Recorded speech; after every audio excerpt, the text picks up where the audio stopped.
Hey, everybody, and welcome to the One Mind Dharma podcast. I'm Matthew Sokolov. And if you want to learn more about us, you can visit oneminddharma.com. If you're interested in individual sessions, offer meditation coaching and mindfulness counseling sessions at oneminddharma.com/coach. And however you're listening to this, remember that you can find the podcast on YouTube at One Mind Dharma. You can find it in the Spotify, Apple, iHeartRadio stores. You can visit me on TikTok at The Mindful Counselor or Instagram at One Mind Dharma for some kind of short Dharma snippets. And that's it. So, as the title suggests, I wanted to talk about walking meditation today. And it's funny, I thought I recorded a talk for the podcast on walking meditation recently, like in the last few months. But it must have been a talk that I gave for a group or for a private thing or something.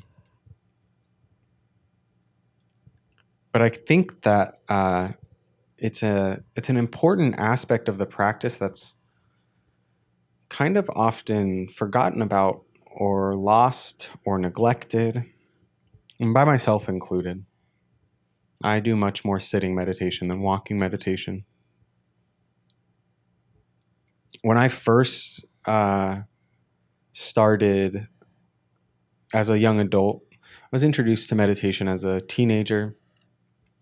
I went on like a family retreat, a teen retreat with my parents.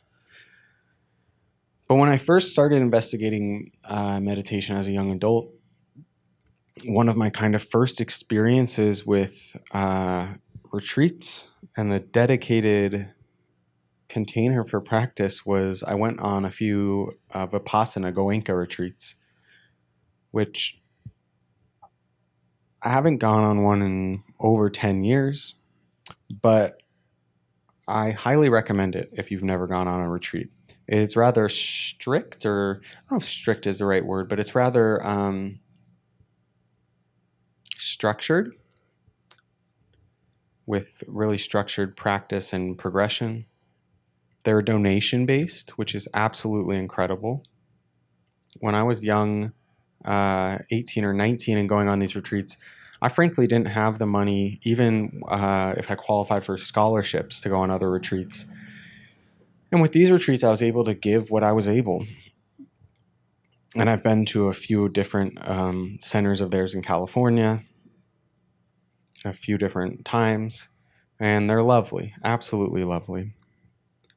But there's no walking meditation. It's really focused on sitting meditation. So that was kind of my introduction or my experience of mindfulness practice.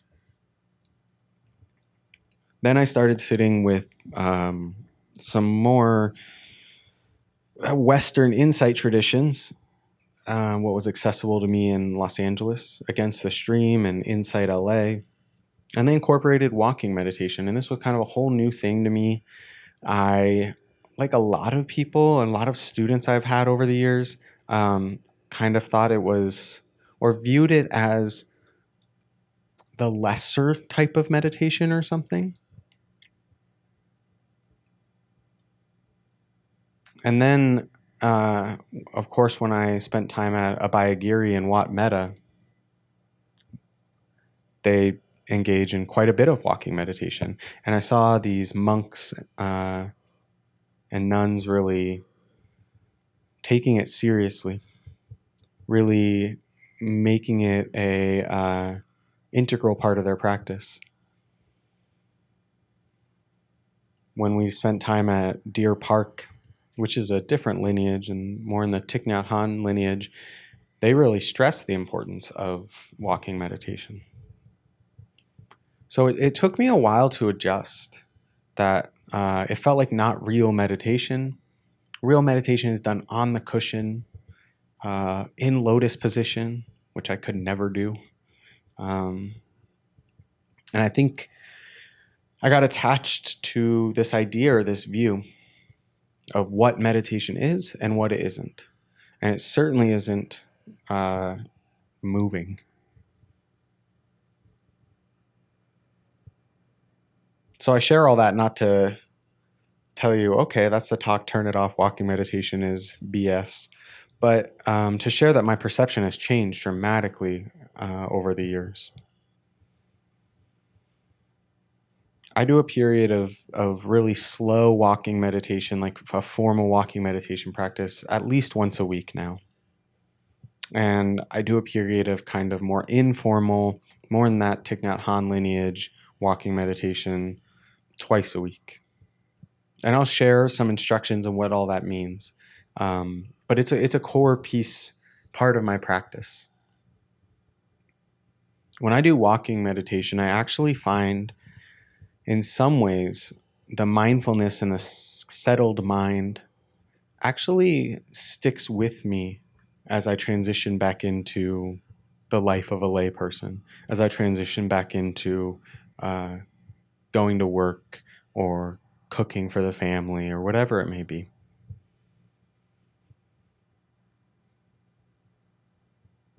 I think the same could be said for things like yoga or Tai Chi or Qigong.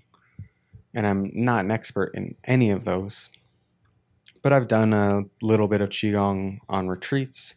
I've done quite a bit of yoga on retreats and in classes. And that mindfulness of the body kind of, in some ways, sticks with me. Sometimes we have a habit when the bell rings during formal meditation to kind of go, boom, meditation period over, and like cut it off. Whereas with walking or moving meditation, I don't personally quite have that experience. I also think it's important that we recognize as lay people that we don't spend most of our days sitting in formal meditation. Sure, we may go on retreats or day-longs or spend time at a monastery where we're meditating 2, 3, 4 hours at a time sitting. But as a generalization, that's not our experience from moment to moment. We're moving. I'm moving right now as I'm giving this talk because I cannot talk without using my hands. So this practice of walking meditation is intensely applicable or pragmatic.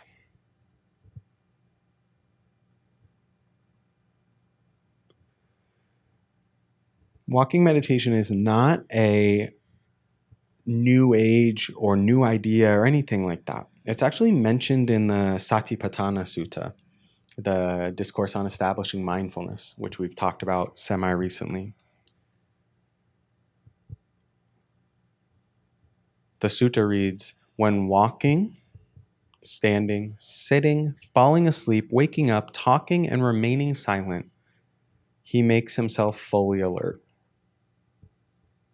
So it's quite literally mentioned right there in the Sutta on Establishing Mindfulness. There's other things mentioned too: walking, standing, sitting, falling asleep, waking up, talking, and remaining silent.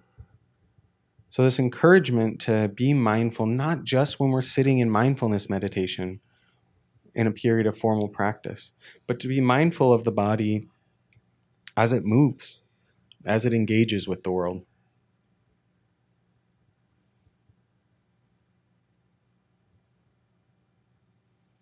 The Kankama Sutta offers a few ways or a few benefits that we may see from walking meditation.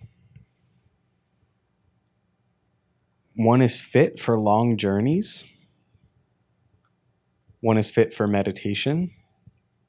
One has little disease. That which is eaten, drunk, chewed, tasted goes through proper digestion. The composure or concentration attained by walking up and down is long lasting. So I'll translate those into more modern English. One is fit for long journeys. Most of us aren't nomadic wanderers. Some of us are, and that's great. But one is fit for walking, one is fit for traveling, one is fit for moving the body, right? One is fit for meditation. I've talked about this before with the hindrances, that whether we're experiencing sloth and torpor, this kind of sleepiness or tiredness, sluggishness in meditation, or we're experiencing restlessness and worry, this kind of too much energy that's not focused, walking meditation can really help us. It can bring energy when we don't have enough, and it can help kind of release energy when we have too much undirected energy. So the sutta says it's good for long journeys, for us moving. It helps us remain fit for meditation. One has little disease, walking is good for you. I don't think that's a hot take. I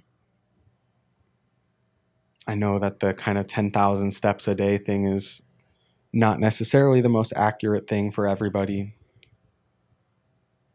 But walking is good for us. And I've had a lot of students over the years who perhaps work from home behind a computer, work in an office, don't have a very active job. And they have found that walking meditation actually gets them up and walking. And they're taking a walk every day. The next one is that it helps digestion. Again, that's just, we understand that. You ever eat a big meal, go for that little 15-minute post-meal walk. Feels lovely. It's often the last thing I want to do after a big meal, but it does help digestion. And again, it helps us with that sluggishness that can happen. Often on retreat, that period after lunch is my most difficult meditation period, right? We're up at like 5 or 6 a.m. meditating. There's some talk, some more meditation, alternating between sitting and walking. We have lunch, and then maybe a chore or a task that we have to do, like cleaning, and then a free like 30 minutes or so. And it's back into the hall for a meditation before another talk. And often during that meditation, that's just sleep meditation for me. That kind of process of digesting brings sloth and torpor to my practice, even if I didn't overeat. So I found, especially on longer retreats, on the 30-day retreats or the 6 weeks at monasteries, that I would use that time for walking meditation because I found it to be much more fruitful and alert. And then finally, the composure or concentration attained by walking up and down is long-lasting. I can't put that any better way. When I've spent time on those longer retreats, and even on shorter retreats, when I go from sitting and have a concentrated sit into the period of walking and have a concentrated walk, it does lead to this continuity or this level of concentration that's kind of more firm and unshakable.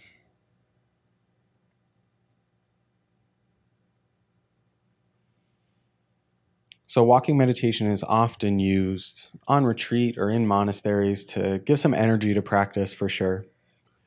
To take a break from sitting, right? It can be strenuous to sit for long periods. I have days that I sit for 20 minutes and I feel like my body is in pain, or it needs to move, or it has too much energy, or whatever it is. So walking meditation can kind of serve as a break from this, a way to continue with our practice with our mindfulness, or you can do the heart practices while walking, to continue with it while also taking a break from sitting. And it is just like a sitting practice. In walking meditation, we can cultivate concentration, do a samadhi practice. We can cultivate mindfulness of the body, mindfulness of feeling tone, of the mental states, of the dhammas. We can do metta or mudita or compassion.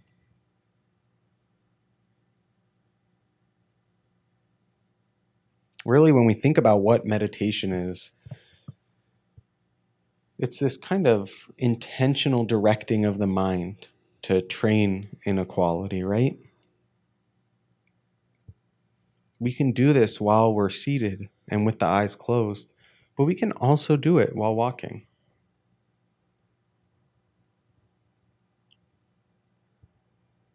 I think that when we begin to investigate how to bridge the gap between the cushion and daily life, to investigate how to bring our practices from the meditation period into everyday living and everyday situations, that one of the best tools we have available is walking meditation. I found for myself, and not with every student, there are some students I've had that find it very difficult and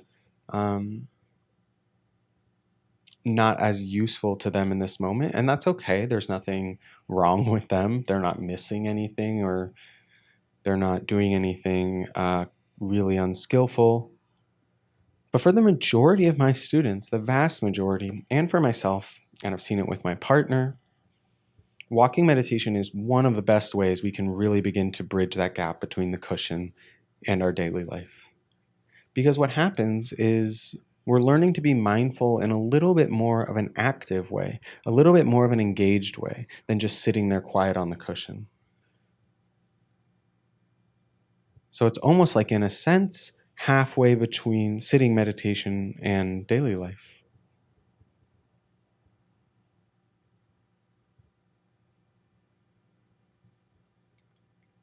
I was looking, I wrote a post on walking meditation recently for my website, and I was looking for research on it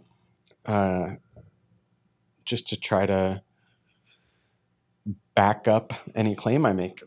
And I did find a really interesting one. I'll link to it in the show notes if you want to read it. It's from 2022, so just a few years old.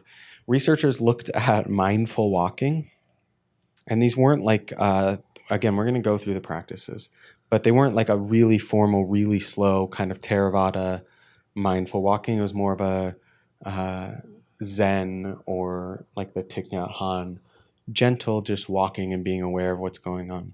They found that mindful walking improved sleep and the overall mood or reported well-being in participants.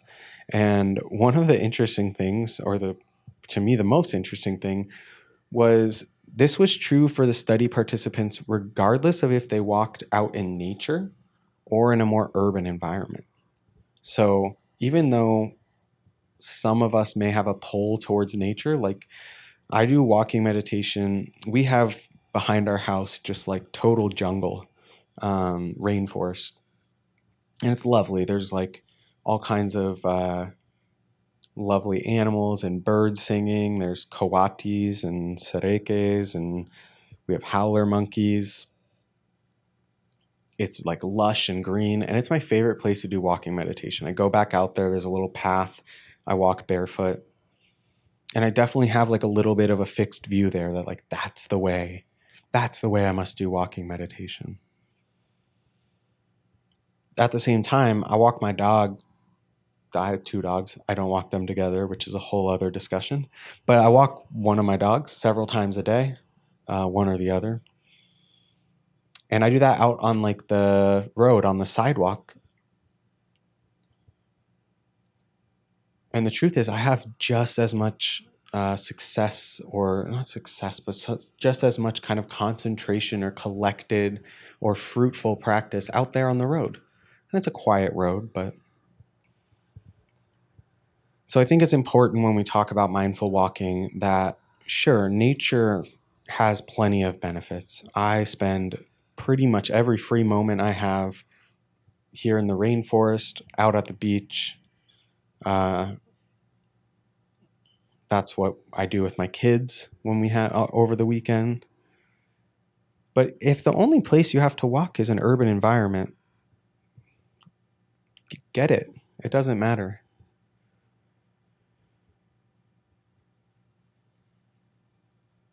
So I want to offer just 3 different ways, and there's so many different ways to practice walking meditation, right? We can practice any practice that we normally practice. But I do want to offer 3 kind of basic ways to practice mindful walking. And by basic, I don't mean introductory or beginner even necessarily, but kind of foundational perhaps is the right word. So the first is the kind of traditional Vipassana walking. And the way this is done, and I'll start with just kind of a first foundation of mindfulness, is we pick a area to walk in that's maybe, I always hear different numbers. My area is usually maybe 10 meters, 30 feet or so long. A place where I can walk back and forth, ideally undisturbed. And what I do is I pause there at the beginning, I stand still. One of the things we notice when we stand still like that is the body's actually like correcting and swaying a little bit. And the same way we do in sitting meditation, we feel where we are, the points of contact.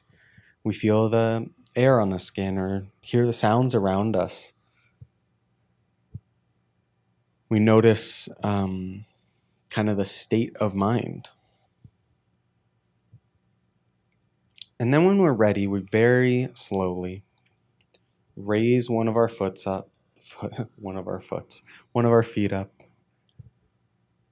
move it forward through the air and step down. And we can start with this first foundation of mindfulness of the body. So really tuning in to how it feels as we kind of lift the heel, the toes lose contact with the ground, the foot moves forward through space, and then the heel usually comes down first, and then the rest of the foot. Maybe we can feel the muscles of the leg working to do this because it's so automatic for us. If I tell you to stand there and just take a couple steps, you can do that without overthinking it. But if you actually tune in, there's quite a few things happening. The legs are working, maybe the core is engaging a little bit to keep us balanced. We can often get a sense of like our torso or head moving through space. So we just walk super slowly like that, feeling the sensations as we go. I found in my own practice that as I begin to lose focus or concentration, I begin to speed up. That's true for walking meditation. It's true for my breathing in meditation. It's true for speaking. It's true for driving. I don't like drive too fast, but as we kind of lose our mindfulness or concentration or the mind wanders, we sometimes like speed up a little bit. So you walk like this until you reach the end of your path. And then you very mindfully, tuning into the experience, turn around and walk back. You can also do this with incorporating like other foundations of mindfulness, right? So as you are walking, noticing the feeling tone, the pleasant, unpleasant, or neutral.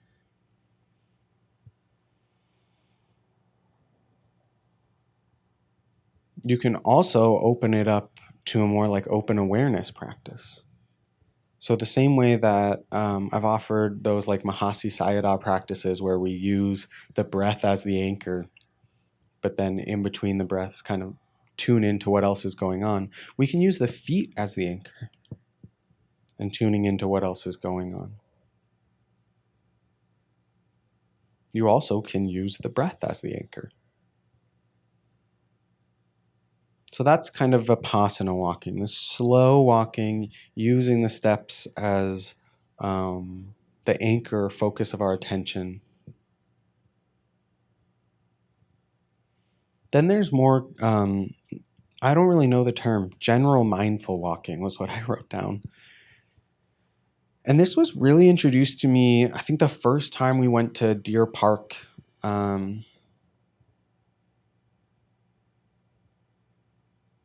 Yeah, where it's more of a, less of a, I don't want to say formal, because that feels like diminishing to say it's less formal, but less structured uh, walking meditation practice. And the way this was introduced to me was we went to Deer Park in Escondido, California. I think I was like 21 or so. And we had sat for a little bit. There was a little talk from one of the brothers there. And then when they said, we're going to go on a mindful walk, I was like, great. I know how to do mindful walking now. And it was just nothing like I had done. We just walked slowly. There was no encouragement to tune into any particular thing or no really stress on structure. And the way it worked there, and they've done this a few times when I've been there, is a monk or nun would start leading. And they would walk until they felt like stopping. And often this was when they heard a bird or saw a pretty flower or there was a nice view because it's incredible up there. They would pause and kind of point it out without speaking. And everybody else would pause and kind of take it in. And then somebody else would lead. It could be another monk or nun or one of the lay people there. And as we walked kind of slowly, just tuning into both the world within us, where our minds were at, and the world outside of us.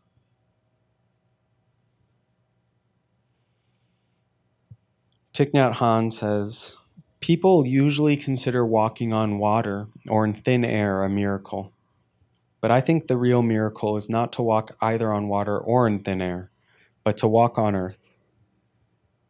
Every day we are engaged in a miracle which we don't even recognize. A blue sky, white clouds, green leaves, the black curious eyes of a child, our own two eyes. All is a miracle. So this walking meditation is just kind of a shift in perspective. And this is what I do when I walk my dogs. I walk them out on the front sidewalk and I don't put headphones in. I don't set any agenda. I don't even know how far I'm going with them most days. I just walk. I tune into my experience of walking, to the people walking past me as I greet them, the sounds, the sights, the smells. Just setting this intention to walk in a mindful and present way. I like the mantra you can use: nowhere to go, nothing to do, no one to be. Nowhere to go, nothing to do, no one to be. Just walking. And then the last kind of walking meditation that I want to offer is heart practice walking meditation. And I'll just use metta or loving kindness as the example, but you can do it with compassion or equanimity or mudita. But the way we do it is pretty simple. It's much like Vipassana walking, where I do it very slowly and intentionally back and forth. And I just offer a phrase of metta with each step. So stepping with my right foot, may I be happy. Stepping with my left foot, may I be healthy. And you can do this for yourself, for others, and again, with any of the heart practices. It's just another way to incorporate in movement with our practice. And again, I find with things like the heart practices that it's lovely and amazing and powerful to practice them in sitting meditation to really open the heart. As we begin to practice them in walking meditation, it's almost training the heart to be engaged in this way while moving and while more active. So it can serve as that stepping stone. Next week, I'll offer a guided walking meditation, which I don't think I've done in a while. But as always, if you have any questions about this practice or want some resources, you can email me, matthew@oneminddharma.com. And I thank you for your time and your practice, and I look forward to hearing from you.